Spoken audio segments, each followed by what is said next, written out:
প্রিয় শ্রোতা, ফেবেল চ্যানেলে আপনাদের উষ্ণ স্বাগত। আজ আমরা এক অবিস্মরণীয় মানবিক যাত্রার সাক্ষী হতে চলেছি। এক গল্প যা আপনাকে নিয়ে যাবে ভারত ও পাকিস্তানের সীমান্ত পেরিয়ে, যেখানে প্রকৃতির ভয়াল ধ্বংসলীলার মাঝেও প্রস্ফুটিত হয়েছে মানবতা আর সহমর্মিতার এক বিরল দৃষ্টান্ত। প্রবল বন্যায় যখন জীবন আর মৃত্যুর মাঝে ঝুলছিল এক অনিশ্চিত সুতো, যখন প্রতিটি প্রাণ খুঁজছিল এক চিলতে আশ্রয়, সেই বিভীষিকাময় পরিস্থিতিতে এক অপরিচিত ফকির আর এক দিশেহারা তরুণীর নিয়তি কেমনভাবে জড়িয়ে গেল। এই গল্প শুধু একটি প্রাকৃতিক দুর্যোগের নয়, এটি বিশ্বাস, সাহস আর সীমাহীন ভালোবাসার এক অসাধারণ আখ্যান।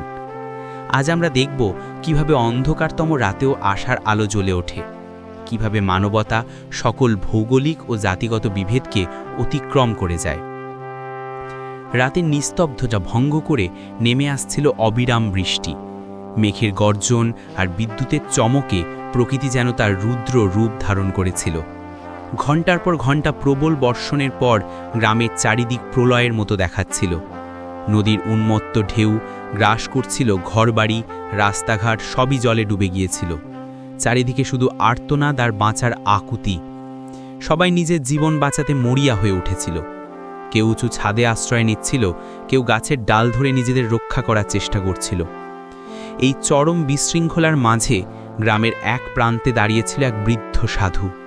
লম্বা সাদা চুল, মুখ ভরা সাদা দাড়ি, রোদ আর বৃষ্টিতে পোড়া কালো চোখ, জীর্ণ বস্ত্র পরিহিত এবং হাতে একটি কাঠের লাঠি। তার অবয়ব যেন কোনো প্রাচীন উপন্যাসের চরিত্রকে মনে করিয়ে দিচ্ছিল। গ্রামের মানুষ তাকে প্রায়ই মন্দিরের কাছে বসে থাকতে দেখত। কেউ তাকে ভবক ঘুরে বলতো, কেউ বা বলতো জ্ঞানী। কিন্তু আজ তার নীরব উপস্থিতি সবার কাছে এক নতুন অর্থ নিয়ে এসেছিল। সাধুর চোখের সামনে দ্রুত জলের স্রোতে ভেসে যাচ্ছিল একটা আকৃতি। তিনি চোখ বন্ধ করে খোলার চেষ্টা করলেন। আবছা আলোয় তিনি দেখলেন সেটি কোনো ভাসমান কাঠ বা বস্তা নয়, বরং একটি মানব শরীর যা জলের টানে ডুবে যাচ্ছিল। সাধুর হৃদয় কেঁপে উঠল। ক্ষীণ এক আর্তনাদ যেন তার কানে বাজছিল, যা জলের কলরবে প্রায় ডুবে গিয়েছিল। কিন্তু তার হৃদয় সেই অসহায়তা অনুভব করতে পারছিল। তিনি এক মুহূর্তের জন্য থামলেন। তার বয়স প্রায় 60-এর কাছাকাছি, শরীর দুর্বল এবং শ্বাস প্রশ্বাস দ্রুত চলছিল। কিন্তু পরের মুহূর্তে তিনি তার লাঠি ফেলে দিলেন এবং বন্যার তীব্র স্রোতের দিকে দৌড়ে গেলেন। হে ঈশ্বর, রক্ষা করো, মনে মনে বললেন সাধু এবং জলে ঝাঁপ দিলেন। বন্যার উত্তাল তরঙ্গ তার দুর্বল শরীরকে শুকনো পাতার মতো ভাসিয়ে নিয়ে যাচ্ছিল। জলের শীতলতা তার অস্থি মজ্জা পর্যন্ত কাঁপিয়ে তুলল, কিন্তু তিনি সাহস হারালেন না। তার কম্পিত হাতে জলের স্রোত ঠেলে তিনি মেয়েটির কাছে পৌঁছানোর চেষ্টা করলেন। মেয়েটি প্রায় অজ্ঞান ছিল, তার মুখে ভয় আর ক্লান্তির ছাপ স্পষ্ট ছিল। জল তার মুখ আর নাকে ঢুকে যাচ্ছিল। সাধু পূর্ণ শক্তি দিয়ে মেয়েটির হাত ধরে ফেললেন। এক মুহূর্তের জন্য মনে হলো বন্যা তাদের দুজনকেই ভাসিয়ে নিয়ে যাবে। মা, সাহস রাখো, ঈশ্বরের উপর ভরসা রাখো। সাধু সম্পূর্ণ শক্তি দিয়ে মেয়েটিকে কিনারের দিকে টানতে শুরু করলেন। জলের প্রবাহ অত্যন্ত দ্রুত ছিল, কিন্তু সাধুর মধ্যে এক অদ্ভুত শক্তি যেন ভর করেছিল। সেই বৃদ্ধ দুর্বল সাধু তখন কোনো যোদ্ধার চেয়ে কম ছিলেন না। বহুবার ঢেউ তাদের উপর আছড়ে পড়েছে, বহুবার তার শ্বাস প্রায় বন্ধ হয়ে গিয়েছে, কিন্তু তিনি মেয়েটির হাত ছাড়েননি। অবশেষে তারা দুজন একটি ভাঙা ঝুপড়ির দরজায় ধাক্কা খেয়ে থামলেন। সাধু পূর্ণ শক্তি দিয়ে মেয়েটিকে ওপরে ঠেলে দিলেন এবং নিজেও শ্বাস নেবার জন্য সংগ্রাম করতে লাগলেন। মেয়েটি অর্ধচেতন অবস্থায় মাটিতে পড়ে রইল। তার ঠোঁট কাঁপছিল আর চোখ আপছাপ হয়ে আসছিল। সাধু কম্পিত হাতে তার মুখ নাড়াতে লাগলেন। মা, চোখ খোলো, সাহস রাখো। কিছুক্ষণ পর মেয়েটি কষ্ট করে চোখ খুলল। তার চোখে এক অজানা ভয়, দুঃখ আর কৃতজ্ঞতা মিশেছিল।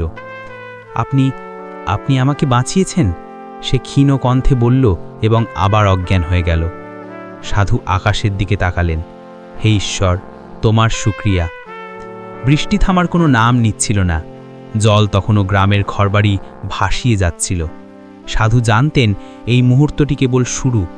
মেয়েটিকে বাঁচানোর পর আসল গল্প এখন শুরু হবে। সাধু তার দুর্বল পায়ে লড়খিড়িয়ে মেয়েটিকে কাঁধে তুলে নিলেন। তার শরীর হালকা ছিল, কিন্তু জলে ভেজা থাকায় ভারী মনে হচ্ছিল।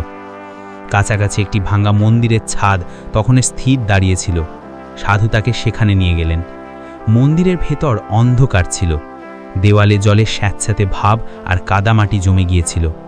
সাধু মেয়েটিকে এক কোণে বসালেন এবং তার পুরনো একটি তোয়ালে দিয়ে তার মুখ মুছে দিলেন। কিছুক্ষণ পর মেয়েটির জ্ঞান ফিরল। তার শ্বাস প্রশ্বাস তখন অস্বাভাবিক ছিল। আমি কোথায়? সে দুর্বল কণ্ঠে জিজ্ঞাসা করল। সাধু নরম সুরে বললেন, মা, তুমি নিরাপদ। ঈশ্বর তোমাকে মৃত্যুর মুখ থেকে ফিরিয়ে এনেছেন। মেয়েটি আলতো চোখে সাধুকে দেখল। তার দৃষ্টিতে বিস্ময়, ভয় আর কৃতজ্ঞতা মিশেছিল। আমার নাম আরোহী। আমি ওপারের দেশ থেকে এসেছি। বন্যায় আমার পরিবার থেকে বিচ্ছিন্ন হয়ে পড়েছি। সাধু অবাক হলেন। ওপারের দেশ থেকে? মানে এই মেয়ে সীমান্ত পেরিয়ে এখানে চলে এসেছে? তার কণ্ঠস্বর কাঁপতে লাগল। মা, এই জায়গাটি তো এই দিকের গ্রামের। মেয়েটির চোখে এক ভয়ের আরেকটা তরঙ্গ খেলে গেল।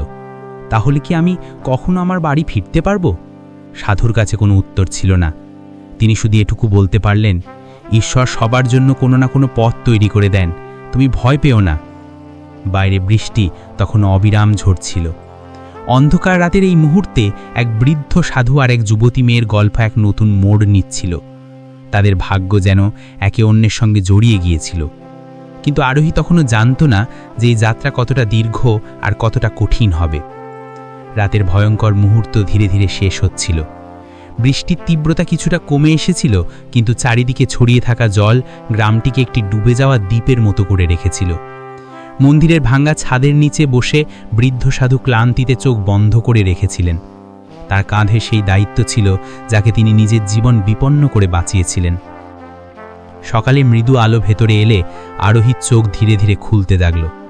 তার মুখে ভয়, অনিশ্চয়তার ক্লান্তির চিহ্ন ছিল। জলের ঠান্ডার কারণে তার ঠোঁট নীল হয়ে গিয়েছিল আর চুল মুখে আটকে ছিল। আরোহী চারিদিক তাকালো এবং ধীর কণ্ঠে বলল, আমি কোথায়? সাধু হালকা হাসির সাথে উত্তর দিলেন, মা, তুমি এখনো জীবিত, এটাই যথেষ্ট। ঈশ্বর তোমাকে বাঁচিয়েছেন, বাকি প্রশ্নের উত্তর সময় দেবে। আরোহীর চোখে অশ্রু ভরে এলো। সে কাঁপতে কাঁপতে কণ্ঠে বলল, আমার পরিবার, মা বাবা, তারা কোথায় থাকবেন? সাধু এক মুহূর্তের জন্য মুখ নিচু করলেন। তিনি জানতেন এমন প্রশ্নের উত্তর দেওয়া সহজ নয়, কিন্তু তিনি সাহস দিয়ে বললেন, মা, এখন হতাশ হয়েও না। বন্যা খুব বড়, হয়তো তারা কোথাও নিরাপদে আছে। ঈশ্বরের রহমতের ওপর ভরসা রাখো। আরোহী মাথা নিচু করল আর অশ্রু চুপচাপ তার গালে বয়ে নামল। বাইরে এখন বৃষ্টি থেমে গিয়েছিল, কিন্তু ধ্বংসের দৃশ্য ছিল অবর্ণনীয়। গ্রামের রাস্তাগুলো কাদামাটি আর জলে ডুবে গিয়েছিল। গাছ শিকড় সহ উপড়ে গিয়েছিল। দেওয়াল ভেঙে পড়েছিল। বাতাসে একটা অদ্ভুত নীরবতা ছিল, যাকে কখনো কোনো আহতের কান্না বা জলে ভাসমান কাঠের আওয়াজ ভাঙত।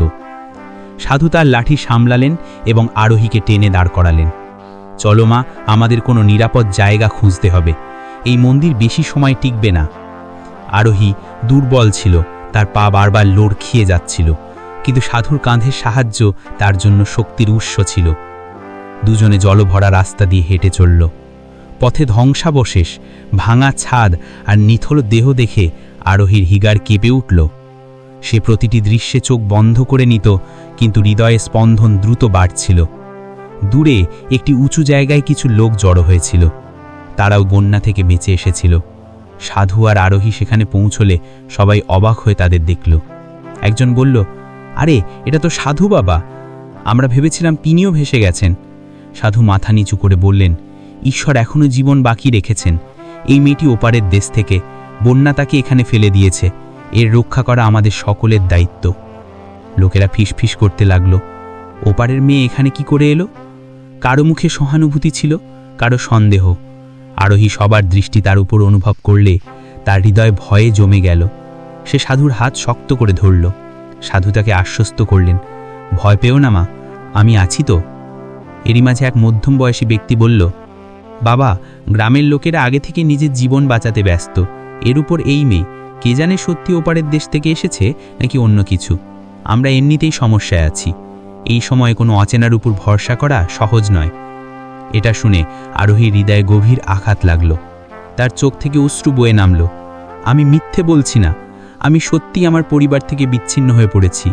সাধু দৃঢ় কণ্ঠে বললেন, আমি নিজের চোখে দেখেছি, তাকে মৃত্যুর মুখ থেকে ফিরিয়ে এনেছি। এই মেয়ে নির্দোষ। তোমরা সকলে তোমাদের হৃদয়ে কিছু দয়া রাখো। আর যদি সে তোমাদের মেয়ে হতো তাহলে কি তোমরা এটাই বলতে? সাধুর কথা সকলকে চুপ করিয়ে দিল। কিছু লোকের দৃষ্টি নিচু হলো, কিছু লোকের মুখ নরম হয়ে গেল। অবশেষে এক বৃদ্ধা মহিলা এগিয়ে এলেন এবং আরোহীর মাথায় হাত রেখে বললেন, মা, এসো আমার কাছে বসো। এই সময় জাতি বা সীমান্ত নয়, মানবতা। আরোহী কৃতজ্ঞতার অশ্রুর সাথে সেই মহিলার হাতে চুম খেল। দিন কেটে যাচ্ছিল। লোকেরা ছোটখাট জিনিস দিয়ে তাদের আশ্রয়স্থল তৈরি করতে লাগলো। শিশুরা ক্ষুধায় কাঁদছিল, মহিলারা আহত লোকের দেখভাল করছিল, পুরুষরা ধ্বংসাবশেষ সরাচ্ছিল। সাধু দুর্বল হওয়া সত্ত্বেও সকলের সঙ্গে লেগে রইলেন। তিনি কখনো জল ভরতে যেতেন, কখনো শিশুদের সাহস দিতেন। আরোহী তার কাছে বসে চিন্তায় ডুবে রইল। প্রতিটি মুহূর্ত তার হৃদয়ে তার পরিবারকে স্মরণ করছিল। বারবার তার মনে তাদের হাসি মুখ ভেসে উঠত এবং সে ভাবত, তারা কি জীবিত?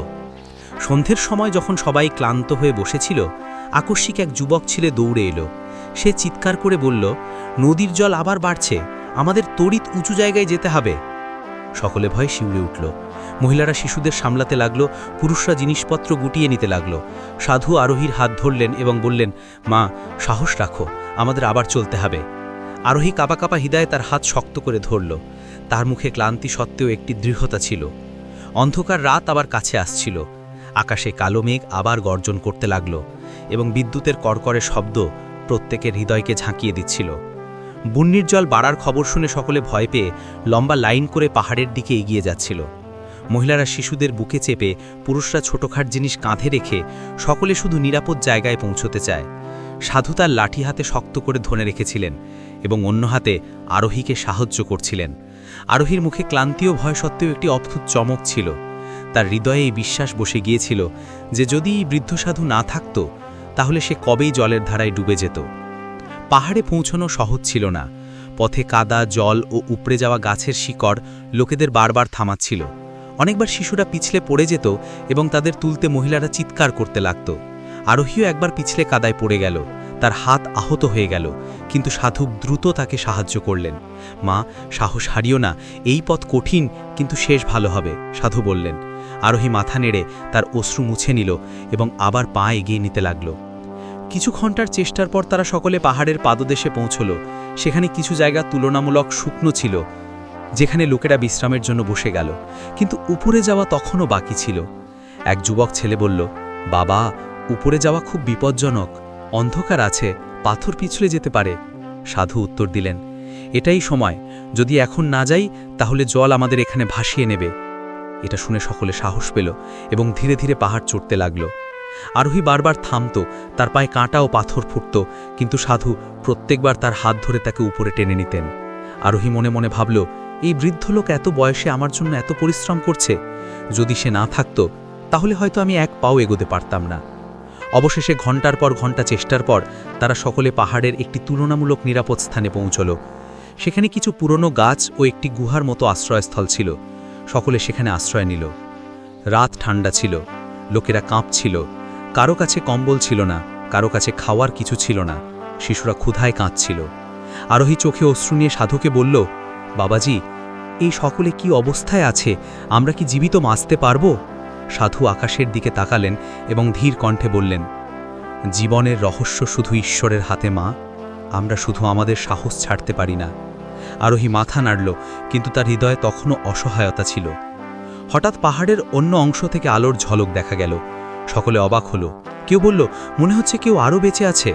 সাধু সকলকে সান্ত্বনা দিলেন এবং তার লাঠির সাহায্যে ধীরে ধীরে সেই দিকে এগিয়ে গেলেন। আরোহীও তার পিছনে গেল। যখন তারা কাছে পৌঁছল, দেখল ৩-৪ জন লোক আগুন জ্বালিয়ে বসে আছে। তাদের মুখ অজানা ছিল। তাদের মধ্যে এক লম্বা লোক দাঁড়ালো এবং বলল, কে তোমরা লোক?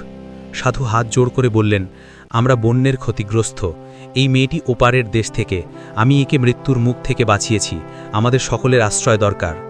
সেই লোক গভীরভাবে আরোহীকে দেখতে লাগল। তার দৃষ্টি অদ্ভুত ছিল, যেন কিছু লুকিয়ে রাখছে। ওপারের মেয়ে এখানে কি করে এলো? সে তাচ্ছিল্য ভরে বলল। আরোহী ভয় পেল এবং সাধুর কাছে ঘেঁষে গেল।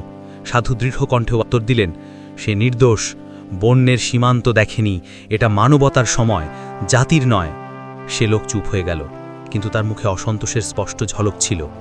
বাকি লোকেরা সহানুভূতি দেখালো এবং তাদের আগুনের কাছে বসতে দিল। আরোহী আগুনের কাছে বসতেই তার কাপা কাপা আঙুলগুলো উষ্ণতার দিকে বাড়ালো আর অশ্রু অবিরাম বয়ে চলেছিল। সাধু তার মাথায় হাত রাখলেন, ভয় ছেড়ে দাও, আমরা নিরাপদ থাকব। কিন্তু আরোহীর হৃদয়ে আরেকটা ভয় বসে গিয়েছিল। সে লম্বা লোকটি বারবার তার দিকে তাকাচ্ছিল, যেন তার সম্পর্কে কিছু ভাবছে। এই সময় হঠাৎ পাহাড়ের নিচ থেকে একটা জোরালো আওয়াজ এলো। জলের প্রবাহ আবার দ্রুত হচ্ছিল। লোকেরা ঘাবড়ে উঠে বসল। সেই লম্বা লোক বলল, যদি আমরা উপরে না যাই তাহলে সব ডুবে যাবে। কিন্তু একটা কথা আছে, এই মেয়ে আমাদের সঙ্গে থাকলে সমস্যা সৃষ্টি করতে পারে। লোকেরা প্রশ্ন করবে, আমাদের ভাগেও কম পড়ে যাবে। ভালো হয় এটাকে এখানে ছেড়ে দিই। এটা শুনে আরোহীর হৃদয় কেঁপে উঠল। সে ভয়ে সাধুর হাত ধরে ফেলল। সাধুর চোখে রাগ আর দুঃখ ঝলমল করছিল। তিনি উঁচু কণ্ঠ বললেন, লজ্জা করো, সে একটি মেয়ে, কোনো বোঝা নয়। যদি কেউ একে ক্ষতি করার চেষ্টা করে তাহলে প্রথমে আমাকে পার করতে হবে। নীরবতা ছেয়ে গেল। সকলে সাধুর কথায় চুপ হয়ে গেল। কিন্তু আরোহীর হৃদয়ে একটি নতুন প্রশ্ন জন্মেছিল, আমি কি সত্যি এখানে নিরাপদ, নাকি এই পাহাড় আমার দ্বিতীয় পরীক্ষা হয়ে যাবে? রাতের ঠান্ডা হাওয়ায় সেই প্রশ্নের উত্তর তখনও রহস্যে লুকানো ছিল। সকালের হালকা আলো পাহাড়ে ছড়িয়ে পড়ছিল। রাতের অন্ধকারের পর যখন প্রথম রশ্মি পৃথিবীকে ছুঁয়েছিল, তখন যেন সকলের হৃদয়ে আশার হালকা তরঙ্গ বয়ে গেল। কিন্তু আরোহীর হৃদয়ে তখনও ভয় ছিল যে আর কোনো পরীক্ষা তাদের জন্য অপেক্ষা করছে। সাধু তার হাত আরোহীর মাথায় রাখলেন এবং বললেন, মা, সাহস রাখো, আজ তোমাকে তোমার গন্তব্যের স্থানে পৌঁছতে হবে। তারা সকলে ধীরে ধীরে পাহাড় থেকে নিচে নামতে লাগল। নিচে উপত্যকায় একটি কাঁচা পথ দেখা যাচ্ছিল, যা হয়তো কোনো গ্রামের দিকে যায়। আরোহীর শ্বাস বেশি হচ্ছিল। হৃদয় বলছিল, এই পথ হয়তো তাকে তার নিজের বাড়িতে নিয়ে যাবে। লম্বা লোকটিও তখন পিছনে চলছিল, কিন্তু সে চুপ ছিল। হয়তো সাধুর কথা তার হৃদয়কে কোথাও না কোথাও ছুঁয়েছিল। কিছু ঘন্টার যাত্রার পর কুয়াশার ওপারে একটি ছোট গ্রাম দেখা গেল। ভাঙাচূড়া ঝুপড়ি, কাঁচা ঘর এবং মাঝে একটি পুরনো বটগাছ। আরোহীর চোখ জলে ভরে আসছিল। সে সাধুর হাত ধরে বলল, বাবাজি, এটা আমার জায়গার চেনা চেনা লাগছে। সাধু হাসলেন, হ্যাঁ মা, এটা সেই গ্রাম যাকে তুমি খুঁজছিলে। আরোহী দ্রুত পায়ে দৌড়ল। তার হৃদয়ের স্পন্দন বেড়ে যাচ্ছিল। যখন সে গ্রামের মাঝে পৌঁছল, তখন একটি জীর্ণ কাঁচা দেওয়ালের কাছে এক মহিলা বসে কাঁদছিলেন। তার চুল এলোমেলো, মুখে ক্লান্তি এবং চোখে দুঃখের ছায়া ছিল। আম্মি! আরোহীর চিৎকারে আকাশ কেঁপে উঠল। সেই মহিলা চমকে উঠলেন এবং তারপর যেন তার দুনিয়া বদলে গেল। তিনি চোখে হাত দিয়ে দুবার দেখলেন, আরোহী, আমার মা, তুমি জীবিত? আরোহী তার মায়ের সঙ্গে লেপটে গেল। দুজনে হাউমাউ করে কাঁদতে লাগল। মুহূর্ত এমন ছিল যেন অনেক বছরের দূরত্বের ভার এক মুহূর্তে হালকা হয়ে গেল। এই সময় একটি দুর্বল কিন্তু শক্ত লোক ঝুপড়ি থেকে বাইরে বেরোলেন। তার মুখে সময়ের ছাপ ছিল, কিন্তু চোখে তার মেয়েকে দেখে আলো নেমে এলো। আমার আরোহী, আমার জান! আরোহী দৌড়ে তার পা ছুঁয়ে নিল। তিনি তাকে তুলে বুকে জড়িয়ে নিলেন। বাবা, আমি ভেবেছিলাম হয়তো আমি তোমাদের সঙ্গে কখনো মিলতে পারবো না। মা বাবা তাদের মেয়েকে পেয়ে কৃতজ্ঞতার অশ্রু বইয়ে দিচ্ছিলেন। সাধু দূরে দাঁড়িয়ে এই দৃশ্য দেখছিলেন। তার কুঁচকানো মুখে হাসি ছিল। আরোহী দৌড়ে সাধুর পা ছুঁয়ে কাটতে কাটতে বলল, বাবাজি, এটা সব আপনার কারণে সম্ভব হয়েছে। যদি আপনি না থাকতেন তাহলে আমি কখনো আমার বাড়ি পৌঁছতে পারতাম না। গ্রামের লোকেরাও জড়ো হয়ে গেল এবং সকলে সাধুর সাহস এবং আরোহীর সুস্থতার প্রশংসা করল। লম্বা লোকটিও চুপচাপ দাঁড়িয়েছিল। তার চোখে প্রথমবারের মতো নম্রতা এবং অনুতাপের সংকেত ছিল। এই সময় হঠাৎ একটি খবর ছড়িয়ে পড়ল, বন্যা এখন থেমে গেছে। জলের দ্রুত তরঙ্গ থেমে গিয়েছিল এবং ধ্বংসের পর একটা নতুন জীবনের শুরু হচ্ছিল।